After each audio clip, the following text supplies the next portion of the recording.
নমস্কার, আমি শ্রেয়ান দাস। আমি প্রথম শ্রেণীর ছাত্র। আজ 25শে বৈশাখ। আজ রবীন্দ্রনাথ ঠাকুরের জন্মদিন। আমি আজকে একটা কবিতা শোনাতে চাই। দামোদর শেঠ রবীন্দ্রনাথ ঠাকুর। অল্পেতে খুশি হবে দামোদর শেঠ কি?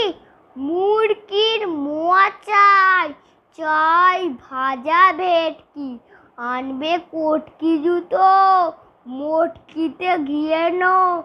জলপাইগুড়ি থেকে এনো কই যেন, চাটনিতে পাওয়া যাবে বোয়ালের পেটকি।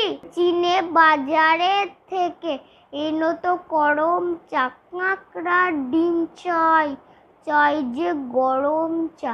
না হয় খরচা হবে, মাথা হবে হেঁটকি। মনে রেখো বড় মাপে করা চাই আয়োজন। কলেবর খাটো নয়, 3 মণ প্রয়োজন। খোঁজ নিও ঝরিয়াতে জিলিপির রেট কি।